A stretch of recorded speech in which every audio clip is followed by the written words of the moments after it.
Funding for the Maddy Report is made possible by grants from Comcast, the Spencer family, Chevron, Community Health System, Harris Ranch Resort, Producers Dairy, Caleb and Desiree House, Valley Children's Health Care, and The Wonderful Company.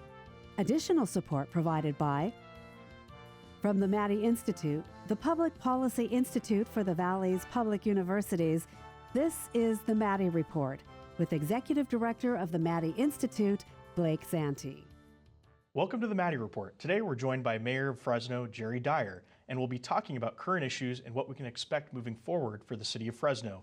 Thanks for joining us today, Mayor. Really appreciate your time on the program. Thanks for having me on, Blake. Well, let's get started. Before being sworn into office in 2021, you served for 40 years in the Fresno Police Department, and you were the longest serving police chief for 18 of those years you were police chief. How did your time serving as police chief really shape or influence your governing philosophy as mayor? Well, number one, I think when you serve in the police department, you're interacting with government officials a lot. Certainly, I got to have an understanding of how city council works, the mayor's office. Got to see the transition that occurred between having a council manager form of government and then the strong mayor form of government. Built a lot of relationships with different nonprofit organizations, federal, state, local officials. All of those have helped me when I transition into the mayor's office. And really just having an understanding of Fresno, knowing the neighborhoods, knowing the people in the neighborhoods, what's important to them. And that was helpful so that I could develop a set of priorities that I knew were going to be important to the people of Fresno, not just the north end or the south end, but all parts of Fresno.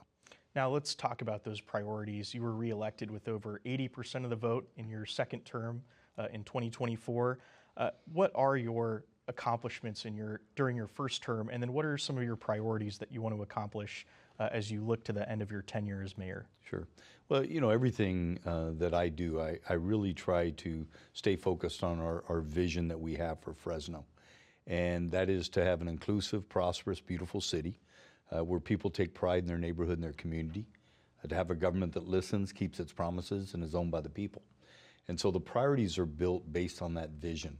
I know that people in Fresno, regardless of whether you're a Democrat or Republican, or you live in the north end or the south end, you want a cleaner, safer city. So the things that we have focused on in our first term has been making sure we have a clean city. That's Beautify Fresno with our volunteer efforts. We have about 9,000 people every single year come out and volunteer to clean up neighborhoods throughout Fresno. About 150 plus cleanup events that we have in place. And then we also have quadrant teams. We have about 40 people, city employees, that go out each and every day. They clean up alleyways and our streets and make sure there's not couches and stoves that are left on sidewalks. And we clean up a lot of those efforts. But we also focus our efforts on our homeless population, our unsheltered population. We know that sometimes when we see people out there in our communities setting up tents, the trash that accumulates around those sites, they create a certain amount of fear in communities, and certainly do not allow people to feel proud about where they live. So we focus on those things, getting our homeless population sheltered and getting those areas cleaned up. And I'm proud to say that, in terms of safety, we're a much safer city today than we've ever been. 51-year low in our murder rate in Fresno. When you look at where we were in 2020 and 2021, we had 74 murders in each of those years. In 2025, we had 22 murders. That's a lot fewer families that had to bury a loved one in our city. Still 22 families too many that lost a loved one. But auto theft, we had 1,250 fewer cars stolen in 2025 than we did in 24. So we're making progress on property crimes as well. And then housing has been something I'm very, very proud of. You really can't address your homeless issue in Fresno or anywhere unless you have housing. You can have emergency shelters, which we've built a lot of shelters, but they have to transition into a place that's permanent housing. So I can talk a little bit later, but we've built a lot of housing, partnered with different nonprofits to make sure that we have housing availability in Fresno. And then downtown Fresno. You know, I believe that great cities have great downtowns, and if you don't have a great downtown, hard to say you have a great city. And so we've been doing things that will revitalize downtown. The $300 million award that we got from the state of California, $250 million award, plus another grant. All of those things are designed to develop a downtown that creates vitality for the city. Great, thank you. We're going to take a quick break and we'll be right back after this. This is the Maddy Report. Welcome back. Housing and homelessness remains a major issue impacting Fresno residents. In this segment, we'll take a closer look at the steps being taken to address these issues. Mayor, in November, it was announced a new partnership between the city and the county to tackle homelessness in the city of Fresno was announced, and it appears that both entities have held several joint meetings to address this issue. Can you tell us more about this partnership and how this collaboration will help move the needle on the issue? Well, I think it's important that people realize that homelessness is a community-wide problem. It's not a city problem, although the city of Fresno has 80% of the unsheltered population and the homeless population in our city. But we can't do it alone. We need nonprofit organizations to help us, like the Fresno Mission, the Poverillo House, a number of others, RH Community Builders. But we also need the county. The county is the entity that receives the funding from the state, whether it's social services or behavioral health, that allows us to be able to provide the services for these folks in our community. So this collaborative effort, these community or these meetings that we're having that are joint, it's not just with us in the county. We bring in all of those folks, including medical providers that touch the homeless population in some form or fashion. And it's for the purpose of developing an agreement or an MOU that clearly identifies who's going to do what and who's going to pay for what. As we go back in time, you know, when I became the mayor, we had 650 people living on our freeways, freeway embankments that were unsheltered. We started Project Off-Ramp. We purchased 9 different hotels on Parkway, and we've purchased some on Blackstone. We converted those to shelters. When I first started, the city of Fresno did not oversee a single shelter bed in Fresno for the homeless. Today we have 830, and that's expensive. We spend about $15 million a year, monies that we generally receive from the state to provide services to those folks. Their average stay is about 87 days in those shelters. Then we transition them into housing. And proud to say that in the last 5 years, we have placed over 11,000 people into emergency shelter. Of those, 54% have had a safe exit, meaning they've gone back with family into a program or into permanent housing. And of the ones that have gone into permanent housing, 73% of them remain in permanent housing 2 years later. The challenge that we face is that for every one person that we take out of homelessness, over 3 more come into homelessness. Maybe they don't end up on our streets as unsheltered, but they become homeless. And so we really do need a partnership with the county. And as our funding starts to wind down from the state, they provided us money to purchase hotels, money for services. But as those funds go away, we're going to have to rely heavily on the county with the funding that they receive for social services and behavioral health to be able to help us address this issue. Now, another topic of interest, the Southeast Development Area or SADA, has been a recent topic of discussion in recent news. I'm sure you've heard of it once or twice. But there's been some community pushback against SADA. What's the reasoning for this pushback, and why do you feel SADA is needed in the city of Fresno? And what's your message to folks who may disagree with SADA? Yeah, I think there's a number of reasons why you've seen the pushback. Number one is misinformation. Unfortunately, there's been a misinformation campaign out there. Part of it intentionally, part of it unintentionally. People just not being aware of what the Southeast Development Area is. It's been around for decades. The planning and what it simply is you identify in advance a growth area outside of your city limits where the future of your city is going to grow into. And that area has been identified. It's about 9,000 acres. And that 9,000 acres has identified land uses on those. And so for a city that is growing, we have to have a plan in place that says where we're going to grow and how we're going to grow. So the pushback has really been about thinking that we were going to occupy all 9,000 acres all at once. And the reality is we're not. And the other pushback has been the cost for the infrastructure, the water and sewer mains and the streets that the city has to put in advance, and that's all true. But 100% of that is paid for by developers. It's not paid for by the city or by the ratepayers in the city. And so we have taken an approach to start the Southeast Development Area on the southern part of the city, what we refer to as South Seda, and because it has a better return on investment, meaning that it's going to not cost us as much to put in the water and sewer mains as well as some of the main streets. And we have identified those costs, and we know that the return on investment in terms of when the developers are going to pay that back would be within 3 to 5 years. And we've also identified a swath of land that would be primarily for business. It would allow for advanced manufacturing as well as some town centers. And that's really the approach that we've taken. We're going to take another quick break, and we'll be right back after this. This is the Maddy Report. Welcome back to the Maddy Report. Mayor Dyer, let's shift gears to some of the broader issues that are impacting the state and the country. Recently, you spoke out about U.S. Immigration and Custom Enforcement's recent actions in cities across the country, saying, and I quote, "We need to take a breath in America." What prompted you to speak out about this issue? And what's your message to residents who may disagree with your stance, either on the right or the left? Well, as a mayor, I believe in comprehensive immigration reform. We have portions of that at our federal level, but we don't have enough of it. I think the president has done an incredible job in his administration in securing the border, like no other president in our history. But we need a pathway to citizenship that doesn't take 20 years. We have a long way to go to achieve that.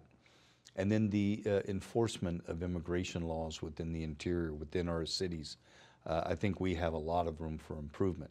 And the reason I say that is because after spending 40 years in law enforcement, I learned long ago that in order for you to effectively police a community, you have to build trust. Trust with the people who live there. They actually have to give you permission to police their neighborhoods. And if there's a breakdown in that trust, or if you don't have that permission, then you're rejected. And that's what we're seeing with ICE. I think we've seen ICE agents come into various cities in America. They've been rejected, and primarily rejected because of their method of operation, as well as the tactics that are being employed. Some of those tactics, local law enforcement abandoned 30 years ago. And the lack of de-escalation training and technique that is being utilized by ICE agents, I think, is serving to fuel the emotions within some of these neighborhoods and cities. The fact that they, in many cases, are casting this net into neighborhoods to arrest immigrants to satisfy a quota that's been established, when I think everyone in America was led to believe that ICE was going to be targeting the worst of the worst, going after those undocumented immigrants who had criminal convictions and serious offenders. That hasn't necessarily been the case. We can all agree that's the right approach. So I just think that where we're at today in America, we have so much emotion. We have people coming out to protest. It's taking law enforcement away from their normal duties. We just need to take a breath, take a step back, and I think they're doing that now in Minneapolis. They've sent Tom Holman in there to oversee operations and to maybe regroup, rethink how this is occurring, retrain some folks, and then see if they can't approach it in a more peaceful manner, a more well-received manner from neighborhoods. Now, you spoke about other cities across the country, and that's a good segue into my next question. You recently returned from another meeting of the U.S. Conference of Sure. Mayors, an organization you've been very involved with. Why is it important for Fresno to have a seat at the table at this conference, and what did you bring back from attending? Well, it's important that Fresno has a voice in America. And if I'm not at those conferences, then Fresno's voice is left out. Certainly with my unique law enforcement experience, I get a larger voice on certain issues like immigration. But it's also important for me to be able to bring back things that I learned from other cities, whether it's how to deal with housing, innovation in dealing with the homeless, anything that does with artificial intelligence, that's making its way into government now, and how we can utilize artificial intelligence while not necessarily displacing employees and not doing things that are going to hinder our operations. As a mayor of Fresno, you're representing the fifth largest city in California, Right. leading the fifth largest city, but that requires you to work with leaders both the state and federal level, leaders like Governor Gavin Newsom on the left and leaders like President Trump on the right in his administration. How do you maintain that balance and navigate that relationship in such a partisan political environment? I think it all boils down to our one Fresno vision, that I didn't get elected by a party. I got elected by the people to serve all the people, Democrats, Republicans, independents, people that are homeless, LGBTQ, all the folks of Fresno. And in order to do that, I have to work with both Republicans and Democrats alike, whether it's at the state level with Governor Newsom. If not for that working relationship, I can tell you we would not have $300 million for downtown.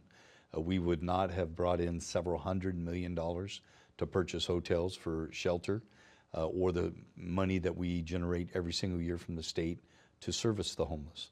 And if I don't work at the federal level, then we're not going to get the infrastructure dollars that we need to be able to build some of our streets, to be able to provide transit, to be able to expand our airport. We rely heavily on the federal government to do that. So we have to work across the aisle in order to do what's right for the people that you serve locally.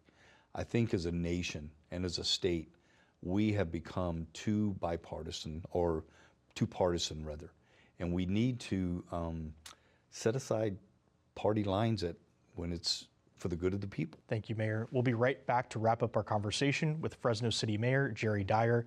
This is the Maddy Report. Welcome back. Mayor Dyer, thanks again for joining us on the Maddy Report today. Before you go, I'd like to talk about your future plans to boost Fresno's downtown revitalization. This has been a major focus for your administration. Sure. Fresno recently received $200 million from the state of California and recently received a tranche of that funding of $100 million, which will be dedicated to downtown revitalization. How will these funds be distributed, and what are some of the key projects that will be prioritized? Much of the money that we're getting from the state is to be utilized for infrastructure. That's replacing all of our water mains and sewer mains, downtown, South Fulton, North Fulton. It's to be able to build 2 parking garages to begin with. One of them is a 600 stall parking garage, which we broke ground on recently, and that is on the North Fulton area, and it's to be able to support parking for housing. Adjacent to that parking structure, we'll have 454 units built, half of those market rate, half of them affordable. And then across from Chichancy Stadium, we will break ground in the next few months on another parking garage with about 900 parking stalls. Again, that's to support additional housing that will be going in downtown, as well as to support some of the businesses that constantly complain about a lack of parking. And then there's some other things that we'll be doing for transportation, like a intermodal transportation hub in downtown Fresno, both downtown and Chinatown, replacing many of the streets, the sidewalks, curbs and gutters, street lights, all of those things that will relieve developers or builders from having to incur those costs so that they can lessen the expense of building downtown and renovating many of the existing buildings into living quarters. And as a result, they can pass that savings on to people who are going to live downtown. How could this help enhance the culture and economy of not only downtown Fresno, but the entire city as a whole? Well, you look around the nation and you see, great cities have great downtowns, and it's their skyline. I don't care if you go to New York, Chicago, LA, people ultimately gravitate downtown. It becomes your economic engine for your entire city.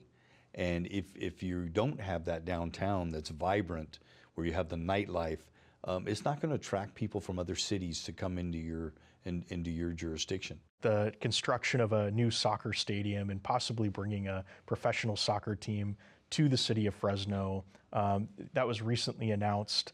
How do you see that bringing economic and community benefits to downtown Fresno, but also the entire city and region? Well, we're looking at both a professional men's and women's soccer. We know that in partnering with the USL, we know what they've done in other jurisdictions where they have somewhere between 5,000 and 10,000 people attend every single game. Soccer is different than baseball, where you see people coming to perhaps Chachansey Park. They come 20 minutes before the game time. They go in, they enjoy the game, they buy food inside, and then then when the game's over, they leave. That's not the way it is with soccer. Soccer is more outward facing, public facing, and the fact that people get there an hour and a half, 2 hours before. They take advantage of the restaurants and the businesses in the area. They party. It's kind of like a downtown tailgate for soccer. And then after the game is over, they do the same. And so people are downtown for 5, 6, 7 hours, where baseball, maybe they're only there for a couple of hours. So it is going to generate a lot of money for downtown businesses. I envision more people staying at hotels that come to soccer games, from whether it's Merced to Bakersfield. I think you're going to see more people traveling to come downtown to watch professional soccer. And having men and women's soccer, that's going to give us probably 60 to 70 game nights per year. And again, that's a lot of people coming downtown that normally wouldn't be there. Well, Mayor Dyer, unfortunately, that's all the time we have today. I just want to thank you for joining the Maddy Report. I appreciate you being on the program. Appreciate you having me on, Blake. Thank you. Thank you. And thank you for tuning into the Maddy Report. To learn more about the Maddy Institute, visit themaddyinstitute.org.